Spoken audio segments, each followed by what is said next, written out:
All right, what's up everybody? Hello and welcome to the walkthrough tutorial video for Baseline. It is a baseball and softball template design. I am Don Ward, Third Creative, and we're just going to take a little time here. I'm going to walk you through the customization process and explain all the layers and their functions and hopefully help you get the most out of this design. Forewarning, this video will be pretty detailed. Hopefully it will help anybody that needs it, no matter what your skill or experience level is. So if you are a more experienced, skilled person in Photoshop, you're probably not going to need all this detail, and you probably want to just skip through and find what you need if there's something that you're looking for. But I just really want everybody to be able to get the most out of this thing. Before we get started, I do want to talk about fonts for a second. There is something a little different. If you have the on paper template, which hopefully you do because I think it rocks, you'll already be familiar with this, but two of the three fonts used in this template are from dafont.com, and I feel like that's pretty simple, straightforward. Most of my fonts in my templates are from dafont.com. You probably already have that figured out. What I want to talk about is this font link right here that will be on your PDF. It is called Red Wing. I'm going to go ahead and click on that. I used Red Wing on paper, and I'm using it again on Baseline because I really like it. Red Wing is free for commercial use. The free version only gives you two weights, thin and medium. There's a lot more weights to this that you can pay for if you want them, but the free version does cover commercial use, which is excellent. The reason I'm talking about this is because this font, as far as I can tell, the free for commercial version is not available anywhere other than through the creator's website. So Jeremy Nelson created Red Wing Athletic Block Typeface. Thank you, Jeremy Nelson. Really love the font. But if you go to this link, jeremynelsondesign.com, you can scroll down just a little bit, and right here you'll see go to download. Click on that, and what it will do is automatically scroll you all the way past all of this, and it will stop right about here. And so over here you see usage rights. It talks about the licensing and everything that I was just talking about. But what you'll need to do is put your name in, your email in here, and hit unlock. You'll receive an email that will have a download link that will allow you to download the Red Wing font, install it, you'll be good to go. And I just want to make sure everybody understood how that works. I've gotten a few messages. I guess people stumbled on this a little bit with the on paper, so I'll try to include that in the video. I'm going to do this a little bit differently this time. We are going to work with a 16 by 20 vertical to start off. We'll jump into the horizontals and the memory mate at the end and talk about a few things that are exclusive to those files. But normally what I do is strip everything down and I start with the background. On this template, although you can alter the background, which we'll get into, for the most part, I feel like most of you will leave the background as it is. And what you're going to want to do is come in here and modify the text layers and change the colors. So we have this side text bar, we have this bottom text and home plate, and then we have a frame. And so let's look at those things first, and then we can get into all the other stuff. And that way, you'll know what you need to know right off the bat to get in and get out, if that's all you need. So let's start with this frame folder. Let's open it up. You'll see that I have frames and corners subfolder, and then the only other thing in this folder is a darken outside of frame. Now you might be able to tell it is very subtle. The exterior of this frame is a little bit darker, if there's anything behind here, so you can really tell here in the dugout and the stands. It's a little bit darker on the outside than it is the inside. I just like the way that looked, even though it is super subtle. If you want to play with that, you can double click on this square. You can go a little bit darker, but it's not going to let you get too carried away. You can go quite a bit lighter, but I don't know. That kind of looks cool. Who knows? If you play around with it, you never know what you'll stumble on that you like. But that option is there if you want to use it. You definitely want to leave this layer mask alone. It is set up to match perfectly with this frame. But really what you're going to want to look at is this frames and corners subfolder. If you are wanting to just get in and get out, if you want all of this to be the same color, all you have to do is click on this color overlay, click on this box here, and find what you're looking for and get out.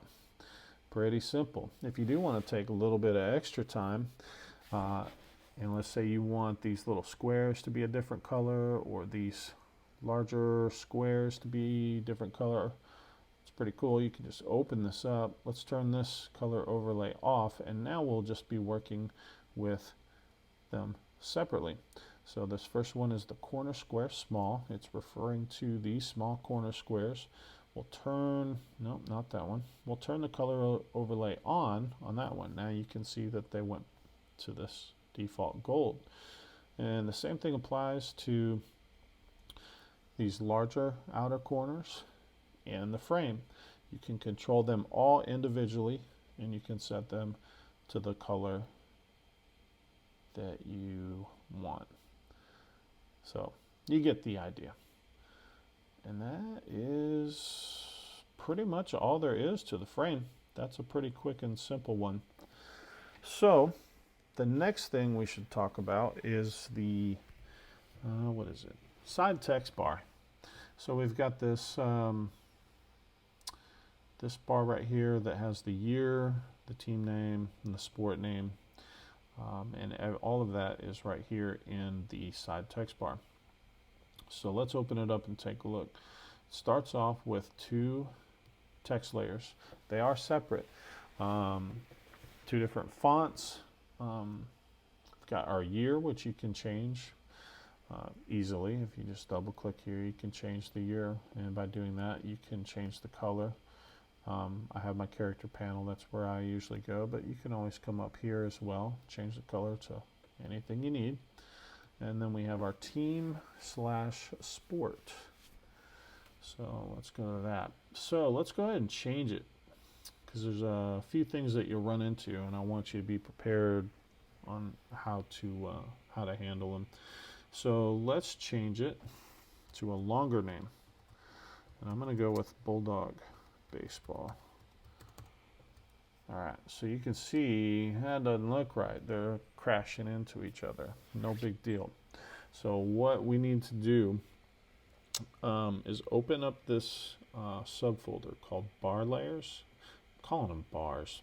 So we've got this little top bar, which is rectangle behind year, and we've got rectangle behind team sport. They are separate.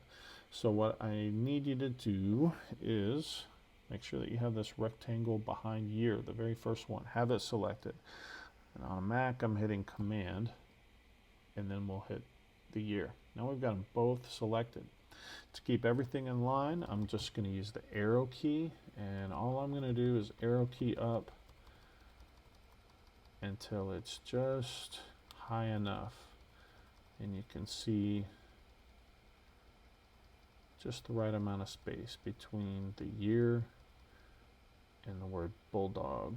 We'll get a little black space in there. I don't know. Let's just say that's what we want. So now I'm going to go ahead and select the whole folder so we can look at it. So now we've got everything in there. Now it's more about color customization. You can scale this down. If I click on the corner, I can scale it down. I can move it up and down and have it fit evenly if you don't want it overlapping these corners. Once you get it how you like it, you can commit it. We can talk about changing colors of these bars, but one other thing I want to talk about is, let's say you need to make any of these bars taller or not as tall. Very simple. Select this rectangle behind Team Sport. We've got our move tool.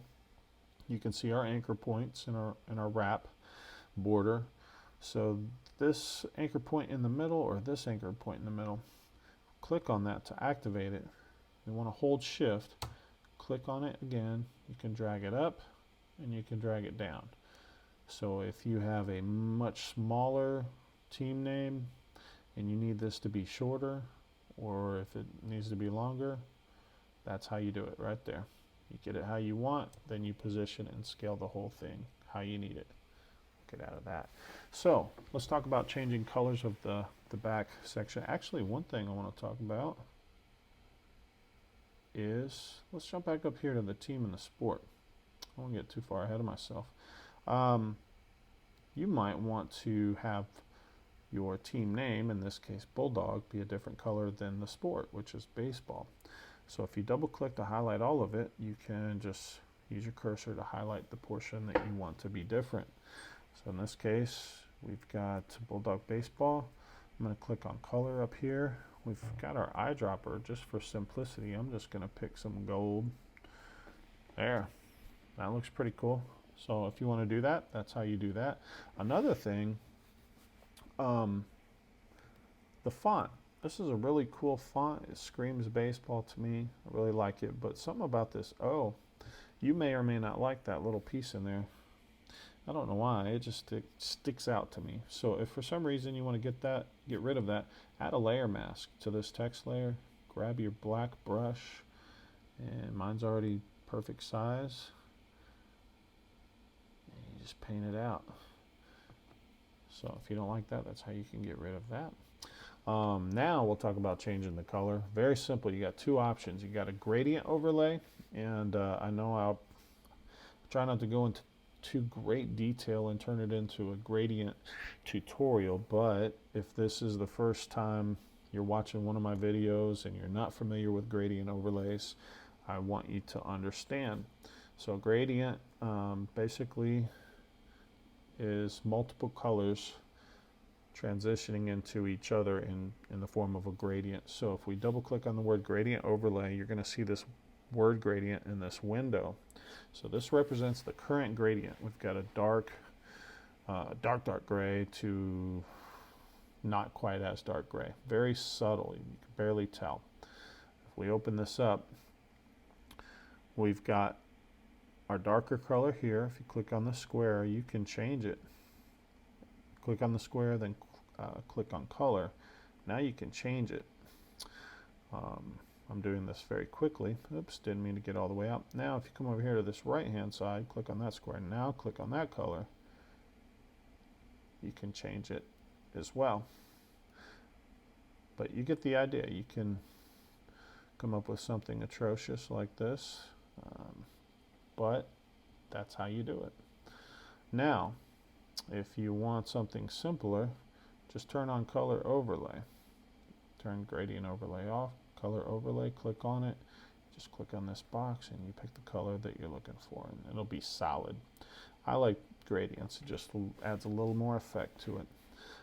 Same thing applies with this rectangle that's behind the year. Pretty simple.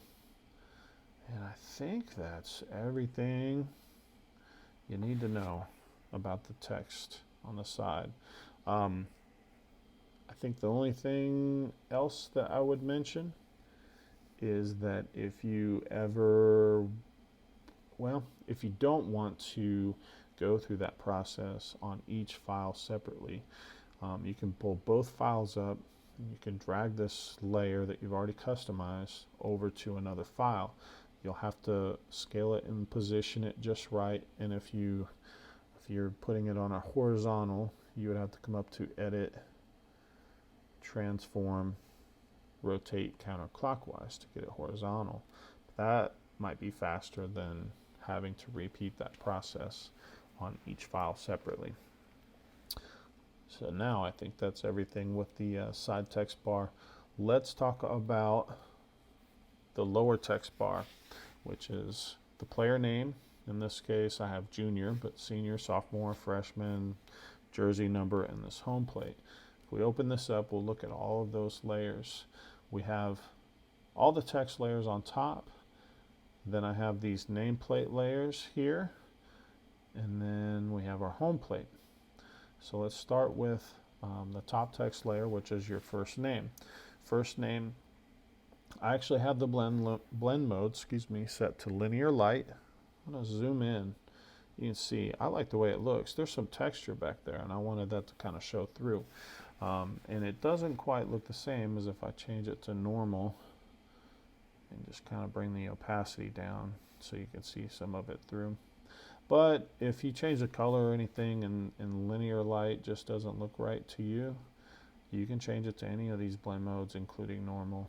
But regardless of the blend mode or linear light, you just double click here, come up and change the color. That's too bright, but you get the idea. And that's how you change the color for the first name, the last name. Let's pan out so we can see what we're working with here. I have senior already in here. I have junior in here. I have sophomore in here. That may or may not be a time saver for you, but you can change it to anything else that you might want to put in there, or you can turn these subtext layers off, and you can come down here and actually turn that lower plate off if that's not something you want to use. So you have options there. What else? These nameplates. This one is a size that I thought looked good, but I obviously understand that not everyone is going to have a 7-letter last name. They might have a 12-letter last name or even larger. So this nameplate needs to be able to be wider or less wide. I added another one in here that you can turn on that is actually, I've got them switched around, but you get the idea. One is longer than the other, so you have that option. But something you can do if you need to change it, just like with the side text bar, if we use our move tool and click on one of these center anchor points, use our shift, you can move that around, make it wider or less wide. So let's say you need it that wide. Now I've got an action on my Wacom that's pretty cool. It automatically centers. But you can do it by eye, or you can always, with that layer selected, you can come up and hit select all and come down to align layers to section, and you can hit horizontal centers. If you do that, it'll center it for you. Pretty cool. Just always remember to come up here and deselect, because otherwise you'll have the entire canvas selected and it'll cause weird things. What else? Changing the colors. So that's pretty easy. We've got a stroke here, and then we've got a color overlay. The shadow layers you probably want to leave alone. So the outer stroke, you just double click. You'll see this color box. Click in here and then pick your color. For the interior, same thing. Color overlay, if you click on it, you have a color box and you can change the color. And so you can play around with that, use the team colors, get it just right. All right, so what else? All of these nameplates are set up all the same way. We've got our home plate. You really probably want to leave all of that alone. It's not really set up to change colors or anything. It's got a levels adjustment. I guess you could play with that. A drop shadow you could play with, but really the only thing is you might want to scale it larger or smaller. But that covers everything with the lower text. It does have a paper texture clip to it, so it's very subtle, but if you look, you can kind of see this paper texture. If I turn that off, it goes away. Little extra detail. I wanted it to kind of match the layers behind it. If you look back here, you know, it's kind of a paper texture. It's very soft and subtle, but it's there. And that's it. So if you were just looking to get in and get out, hopefully that covers the main things you need to know to be able to get a quick customization. So now that we've covered the basics, now we'll dig a little bit deeper. So let's go ahead and take this time to talk about the other layers and the folders in here. So I think we're going to finish with the background. Let's look at a few other things. Very simple. So one thing I have here, actually this is probably pretty important that you would need to know, is I've got our subject folder. That's pretty self-explanatory. You can drop your subject in there, scale them accordingly. But I've got some layers that are clipped that you may or may not want. So let's talk about that. If you look at this subject, he's wearing white. And when you are shooting, your white balance could cause this white to possibly look a little on the blue side or a little on the yellow side. So what I did is I added this hue / saturation adjustment layer. And if I open this up and I select blues, I took the blues all the way down. And I did the same thing with the cyans. Now, this works great with this team and this uniform because there is no blue. And it doesn't make any drastic changes to the image.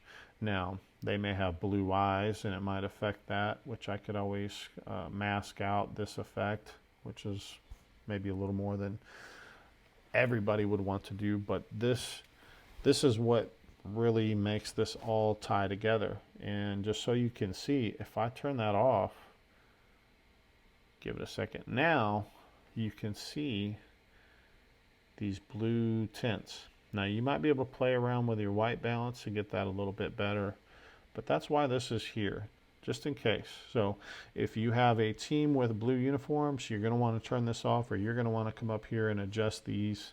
But you can actually desaturate like any color that you don't want to show. But this is what allows it to tie in. You know, it fits just perfectly with this grayscale background, this high key grayscale. Hopefully all that makes sense, but that's why it's there. It can be turned off. One other thing to talk about, this layer where it says simple color grade, optional, see video. Well, this is the video. So I'm going to make a video that goes into greater detail or greater length about it, but I added this color overlay and I set it to soft light, so it's a very subtle, but if I turn it off, it kind of darkens them up a little bit. So I added this, and I use this technique even with colored backgrounds. Right now I've got it set to gray. So we open this up, I can make him even lighter as I work my way up. It's very subtle, but I thought it helped with this background. If you go down, it's the opposite effect. It's a little more saturated, a little more contrasty, but that is there. A little bit goes a long way. So if this isn't going to look right, but if you had a reddish colored background, you could actually add a reddish tint. Now in this, it doesn't look good, but if this was a really bold red, this would help tie your subject in to your background. It's one of many ways, you know, I call it color grading, but it's a very simple technique. It's one of many ways you can do it, but it's a very simple one, and that's what that is and why it's there. So it can be turned off as well. So hopefully that makes sense too. If not, let me know. I'll help you out. But you drop your subject's images in here. The only other thing here before we get into the background is the paper texture. This is what we were talking about earlier. Gives this paper texture, which you can barely see, but it's in there. And that just leaves us with the background. So let's talk about the background. I have a color option. Turn that on. I've got it set to gold. So my personal feeling on this template is that white looks best. But I know there's going to be situations where some of you are going to want to use color. And playing around with this, I've been able to get some colors to look pretty good, and some colors, it just seemed like a struggle to get them to look good. But if you open this up, you can start to play around with it. Now, one thing, rather than using overlay, I have it set to linear burn. I'm going to explain why. If we just, where is it? If I went to overlay, it's only going to apply to the areas that have, you know, some sort of color there already. So you can kind of see what it does. It leaves.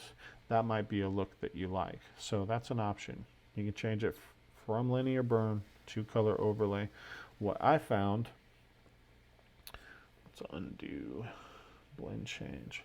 What I found is that the linear burn just adds more saturation.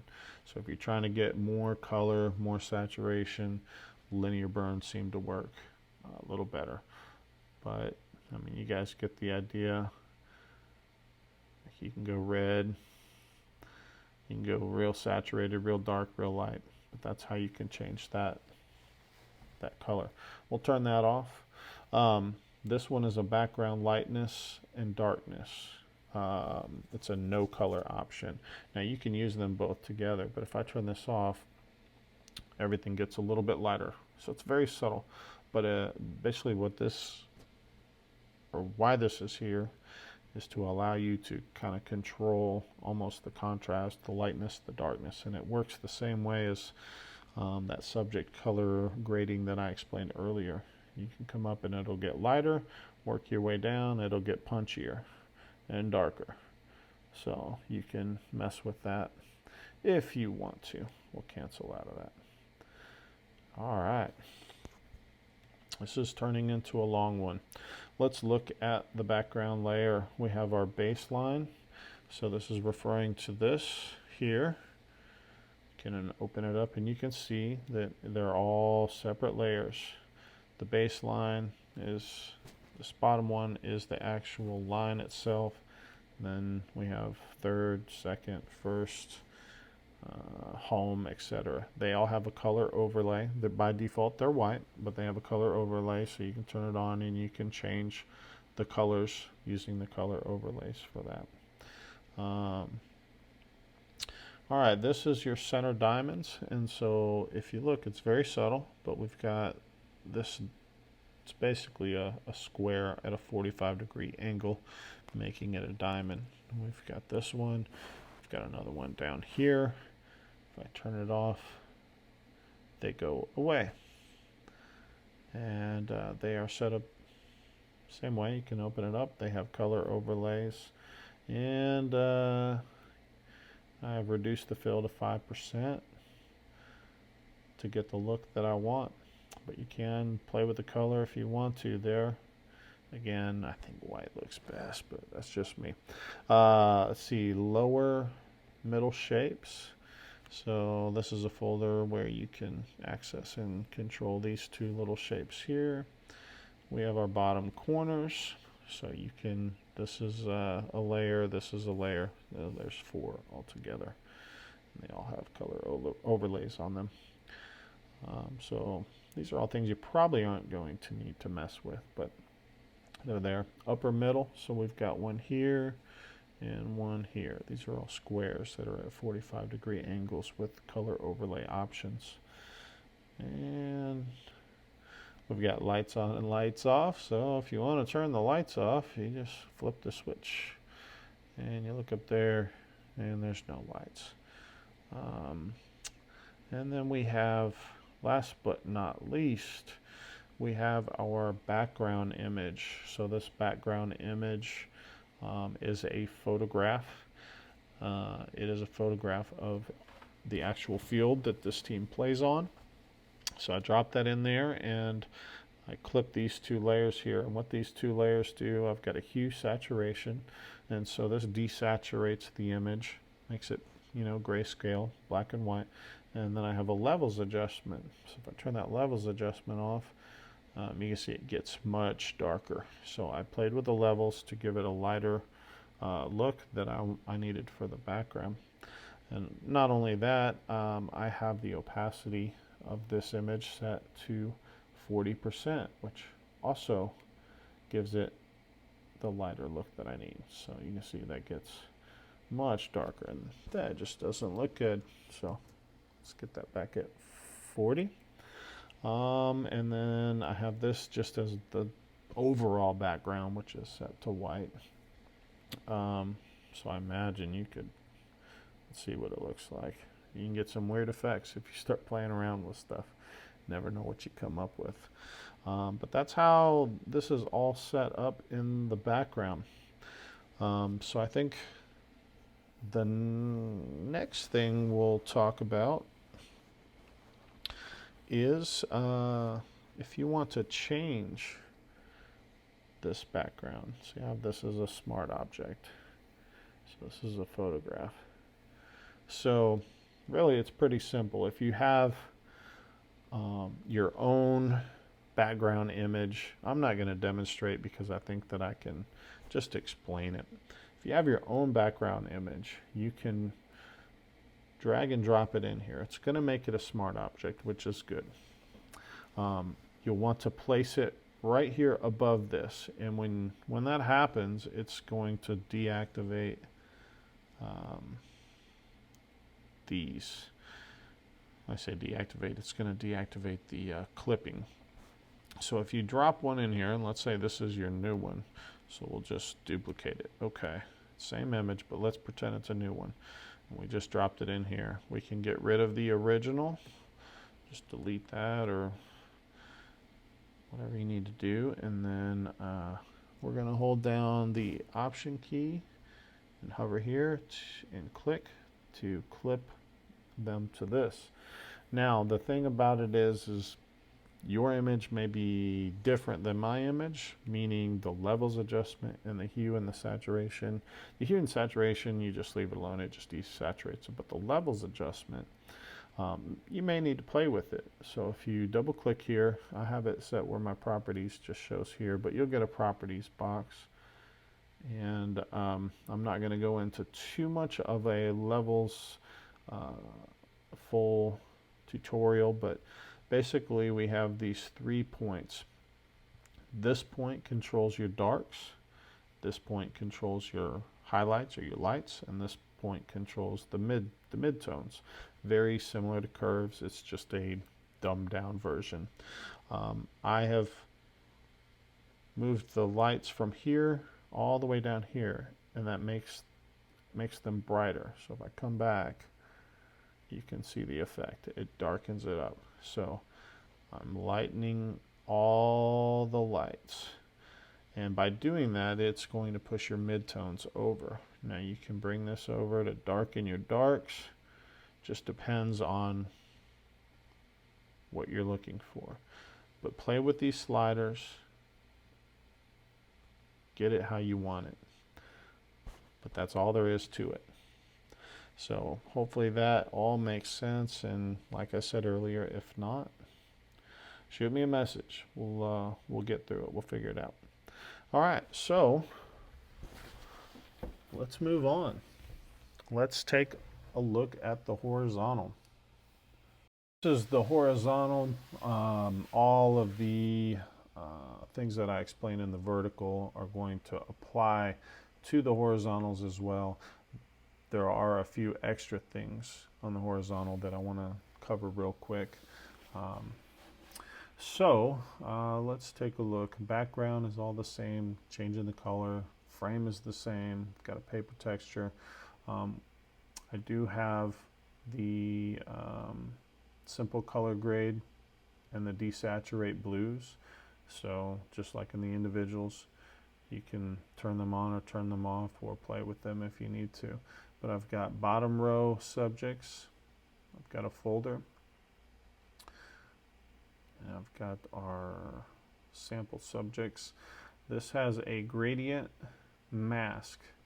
So A lot of you probably already know about gradient mask, but if this needs to be altered or adjusted, select this gradient mask, select this gradient tool, make sure up here you are set from black to white, and what you will do is click at the bottom here just above the frame.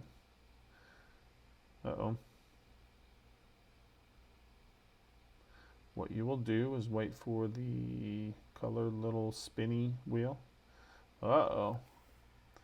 This goofy thing. Undo that. Alright, let's try again. I'm going to hold down Shift actually, and I'm going to click and I'm going to drag up.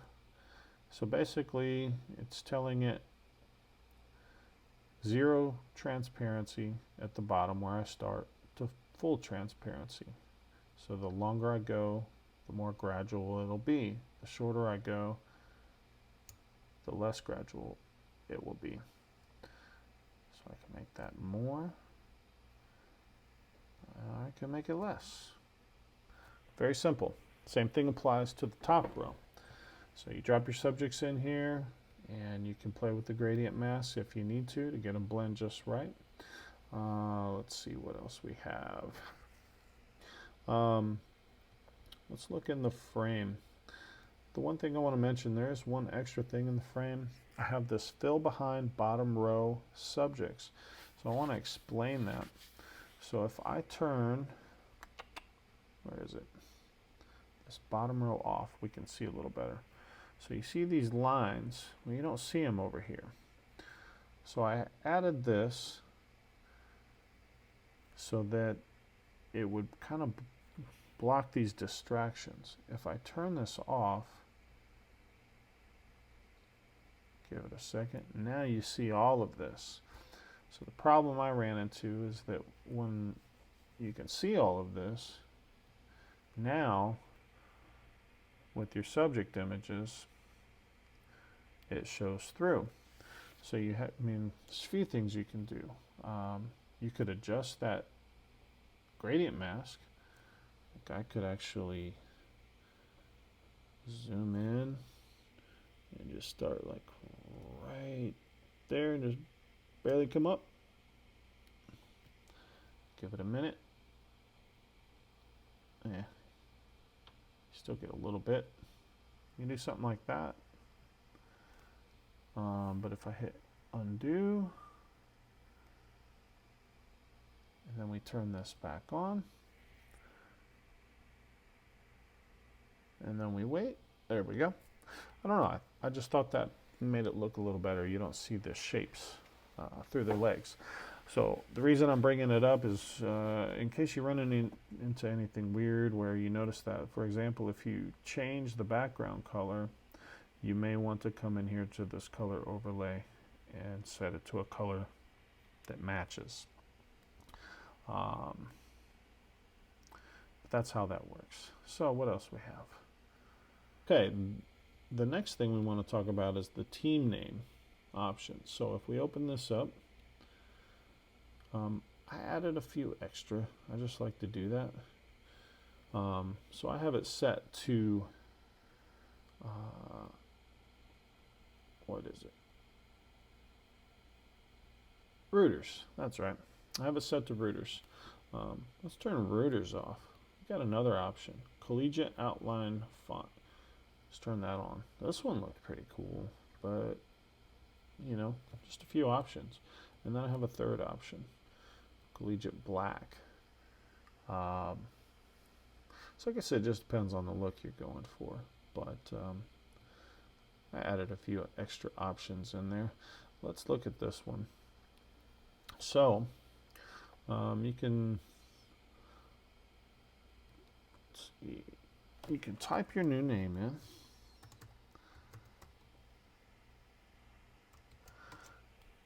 And you know, it's too big. So you can use your move tool and click on this and make it bigger or smaller, or you can just click on your character text size panel. So this is too big at 327. What does it look like if I hit 275? It looks close, but still too big. So let's try 260. Closer. In fact, I think that looks good. Now I'm going to use the arrow key. I'm going to bring it up. It looks good. And you remember we talked about, if you don't like this little funny thing here, use a layer mask and mask it out.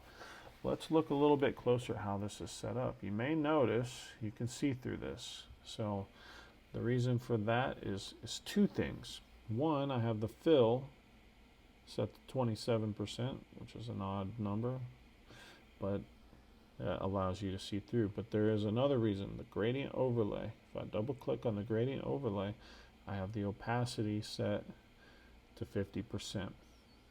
So I wanted to be able to see through the gradient overlay so that the 25 or 27% fill would show and allow some transparency.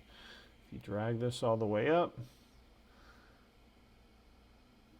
you lose that transparency. So if you don't want it, just drag that opacity up as much as you want. Okay. Let's see. Let's say if you change the color, I'm going to use this atrocious one, and you change the color and you drag this down back to around 50%. Well, now what's showing through is some of the original white color, and so you can play with that, or you could actually take the fill down to 0. And let's see what that does. Yeah, makes it a little more prominent. Let's go back into our gradient overlay. And you can bring it up as high as you want. But I just kind of wanted to demonstrate how you can get more or less transparency, or no transparency at all, or full transparency. Yeah, you get the idea. We already talked about gradients, so you can change your gradients here and here. We also, let's look at it. We also have a option for a solid color. So if you were to just turn the gradient overlay off, you lose this effect here eventually. There we go. And in that case, you would turn the fill up as much as you like, and then you would just use this color box here to get the color that you're looking for. But I'm going to turn that fill back down. And man, I've just messed all of this up here. You know what? We might just go in the history. That's the problem. There we go. Now we got back to where we're at. What else? Anything in here? The strokes. Let's talk about the strokes. We've got this top stroke, which is the inner stroke. And you can play with the size. It's set to center, full opacity. It is a gradient. If you don't want it to be a gradient, click here and just pick a solid color. Set to white, so you won't be able to see that very well, but let's just pick this color here. See what it looks like. You get the idea. So you do have the option to go with a solid color if you don't want the gradient, but I really like the gradient. You know how to change the gradients by now. And then this stroke right here below it, same thing. You can change it to a solid color or change your gradient. This is a big step that hopefully you take, because I think it really helps. Play with those gradients. Use the gradients. They look good. They look better. That's my 2 cents. All right. I think that is about it for the horizontal. Same things are going to apply to the 2x3, even though this is the 4x5. Same stuff's going to apply to the 1x3, the panoramic. But the one last thing we need to talk about is the memory mate. So the memory mate starts with the 4x5. It starts with this. So what you will want to do, I'm going to go ahead and go back to the very beginning. Alright, what you want to do once you have your team image all customized, you got it just how you want it. What I want you to do is come up here to this lower text, and I want you to turn it off. And then I want you to save it. And you can save it as whatever you want to name it. Memory mate team. And then save it as a JPEG. And let's go ahead and just, I guess, do that. All right. So now that we've done that, let's jump over to the memory mate. All right, so now we are in our memory mate, and just a few things to hit on. Our lower text is referring to this home plate. We've already talked all about that in the individual. This bottom row subjects, this is where you're going to place your subject image. It has the same color grading, desaturating blues and the symbol color grade. So just like in the individuals, you can turn those off or you can adjust them if you need to. This does have a gradient mask. It's kind of at an angle, but if you need to, use your gradient tool and adjust it if it needs to be adjusted. We've got our paper texture, we've got our lower text, and then we have our insert 4x5 team image here. So this lower text we can talk about.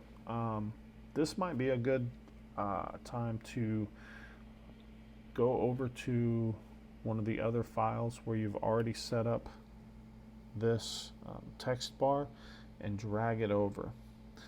You can redo all of this, but if you drag it over and you flip it, if it's vertical, flip it to horizontal, scale it, line it up just like this one is, it might save you some time. But if you insert your 4x5 team image here, so if we open this up, there's a 4x5 team image in there. Let's delete it. And if you remember, let's see. Remember we just saved an image, which I named something very strange. I'm going to open that.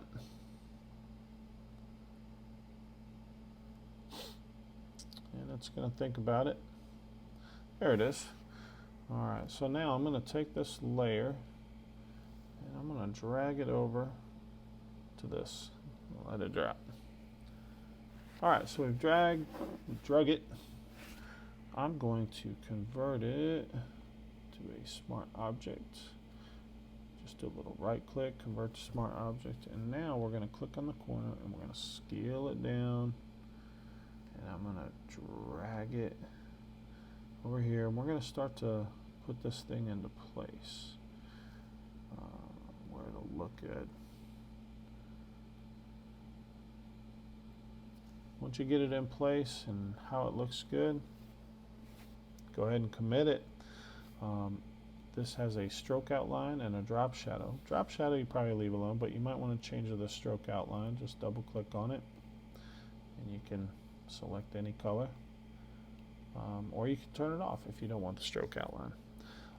If you need to, you can move this lower text around to center it up. It should just all kind of fall into place. Alright, so that may be the longest one yet. There's so much to cover. Doing this really late at night, so hopefully I wasn't too scattered, and hopefully it helps. But that is it. So if you guys have questions after all of that, just hit me up. Don@thirdcreative.com. PM me or DM me in any of the social medias, and just let me know, and I always try to get to you as quick as I can. But that is it for real. So until next time, see ya.